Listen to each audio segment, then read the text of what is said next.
Hi, this is Mac with PriceActionTradingSystem.com, and today is Wednesday, July 11th. This will serve as our chart lesson for today, and it was really an interesting type day today. I would say the majority of the day was really a trading range, but there was still a channel that we were kind of working on as well, and if you drew your trend line off these first couple of swings down, right here off the high of the overnight, we were working down after once when the market opened up, and so that was my choice for the downtrend. You could have drawn one on the upside too, across here, but really we were in a trading range, and I just happened to draw this trend line off these first two swings, and then of course if you clone it and move it down, you can see it was kind of a channel, and we broke out of the channel, came back, moved to the low, tested the low side of the channel, and then rallied out of there. So it still held to the channel rules, the trend channel rules and the trend line rules, but it also, as you can see, we spent almost really the whole day, I'd say 90% of the trading day inside this little 5-point trading range. And so if you didn't catch the range, really it wouldn't have mattered if you had this trend line on here. If you take it off, it might even make the range more evident for you right there until we broke out later in the afternoon. But if you did put that trend line on there and clone it and drag it to the low side of the price action, you can see it would have alerted you to exactly where the low reversal was. So I wanted to keep it on there for that reason. But most of the trades that I took today, and the way I see that you would have traded this, would have just basically been trading off the highs and low of the trading range, because by the time we got down in here, it was late in the afternoon, and there were a couple that, you could have entered short here, but it was really risky, especially if you didn't have this on here. But if you had this on here, you could have realized we were probably trying to test this low here before we rallied out of there, and that's what we kind of did. And you can see even once we got back up here to the top, that's exactly the trading range came right back. The highs or the resistance came right back into play again. Of course, it was too late to be entering up here by that point, but it still came into play exactly the same. And another interesting thing was really by the time you got down here, your lows, this turned out to be the lows of your range late in the afternoon based on those closes. I'm always talking about using the closes, and then look, that you could have found your shorts off. It was acting as resistance again down here till we got back through there. Once we really had to make that new low and test this low side of the range before prices were able to rally out of there and get back above this resistance area. So, but that's what I was looking at today. But let's go back. Let's put this back where you would have had it up here at the opening this morning. Would have had it right in here someplace. That's where I had it, right there. So this is what I was looking at the open, because obviously you wouldn't have seen all this out here. So around the opening, this is what you would have had, and you might have even had this up here at that point. But that's a double top right there, so that at the EMA on a downtrend, so that's going to be an important spot right there. And so that's where I would have been looking. But if we got through there, then your next goal would have been looking to move this up here, but we never got there. Once we broke through here, it just was a failed break, and that pretty much was resistance for the rest of the day. So let's just talk about the trades now that you understand how we're looking at the big picture. Let me back out and we'll go over each trade. Your first trade was really just a double bottom down here at the resistance from yesterday afternoon and the overnight lows, and you got this nice break lower. That's what you call rejection. You hear me talk about rejection. Prices broke lower or reversed immediately, closed on the high, and never looked back all the way to the top. That is rejection coming out of there, and that's a great place to go long right there. It's actually a second entry long off the high. You got a leg down, a pullback, and a second leg down, and that's a second entry long off that downtrend. So a great place to go long. That's a reversal bar. There's a trap where prices broke down here. Notice that stem below those closes. That's a great short trap, and it didn't take them but a minute to run it back to the top, and that's what you're looking for. And you'll see that quite often. Just like yesterday, the traps were at the high at the open. Today they were at the low, and they love to get those traps in there. So you got to be careful at the open. They're usually going to whipsaw it one or two ways before it takes off in the right direction, and generally the price action is going to win out. And but just don't let it fool you. But be aware of that at the open. Then we got up here and we had the double, almost triple top across here. We broke higher and failed, so there was a short right there, another nice tick higher, and then we closed on the low. So you could have entered there, and then you had a second entry choice to enter right here. So you could have entered on either one of those. You probably wouldn't have got any runners, but then there was another chance to enter here because we came back on a second entry long, and it failed and turned down. And you know, no reason to be going long right in here because this is resistance and nothing's held up here for support yet. It's all been bearish except for this one little break that was the failed break. And so then we couldn't close anywhere above that line, and so there was another short right here. You actually could have gone short below that doji there, but it was better to wait on this bearish bar, and then, you know, with the idea that we're probably coming back down here to the lows again. And then there you go. You got another double bottom, a little one tick break lower, and then another reversal bar. So it's very similar to this over here. And then this one wasn't near as strong, but this wasn't near as not, you know, as strong a trap as that was. And but it was still another nice easy scalp. No runners on that one. And there was really another entry long right here. I didn't mark it because it was just really all this overlap. It's not a great setup. But if you saw this, there was another entry right here with another little move lower, and then prices turned up. And the expectation would be that we're probably coming back up here again, and that's exactly where we got every time. And there really wasn't a good short here. There were three overlapping bars, all three dojis. Yeah, it would have worked, but it's just not a good setup. You're better off to wait till you get some kind of trap or you know, a reversal bar that looks like this, or like this one right here, or second entry or something. And your second entry didn't come till way down here, and it never really triggered. There's your second entry short with a nice bearish bar, so it would have been okay to have a stop there, but as you and then it was still kind of risky because you got those lows there, but it never triggered anyway. So we're looking to get in closer up here. So this was the first real chance you got for a second entry. It would have been okay to enter here off this double top if you took that one, but it was better to wait for this one right here.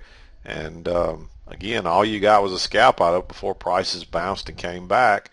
And then you got this nice long, this is, even though this has a little bit of a green body, that's a very bearish bar because that bar ran all the way to the top and they beat it all the way back down before it closed.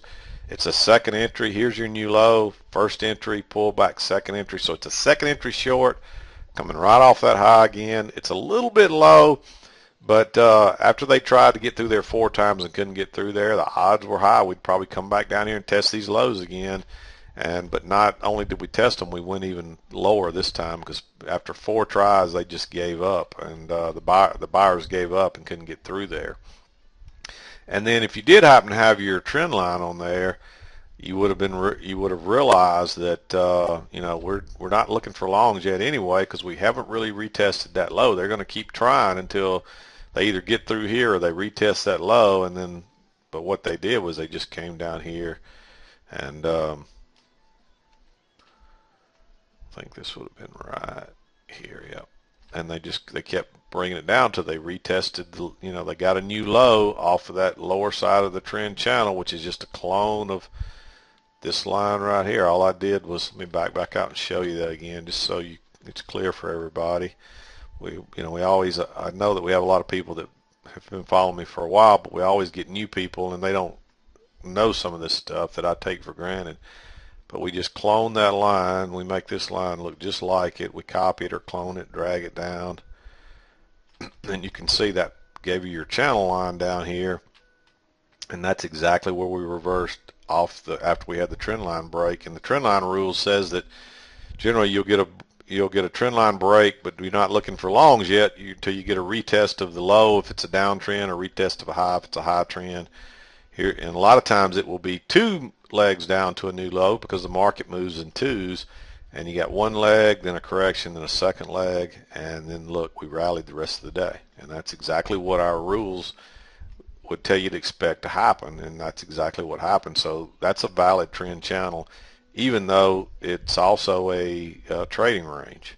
So you can see how they can play together and work off of one another as well. So you're always looking for your strong support and resistance trend lines and your parallel lines as well. So and then even if you didn't have your trend lines down here, you got your resistance right here, a failed break, and you would have had your highs right here, which are again are just your lows across here. And so this was just another trading range with a failed break lower, and then we got back in the range again until we broke out. Um, so even if you didn't find your trend lines, if you're drawing your support and resistance lines, you could have still got to the same place today. So there's usually more that, and when you can find confluence, that's what I like to call that. When you find multiple reasons to enter a trade, which is what I call confluence, then that just makes the trade that much stronger. So anytime you can find more than one reason to enter a trade, as an example, a double top that's also a failed break, that's also a breakout pullback, or something like, when you find two or three reasons, like right here, you got this congestion, you got a failed break lower below this little double bottom, you got a failed break below this double bottom, you got a reversal bar, you got a second entry long there, so there's multiple reasons to enter long right there. And so keep that in mind. And same thing right here, you got a second entry short off the low. On the bigger picture, you got a second entry low off the highs.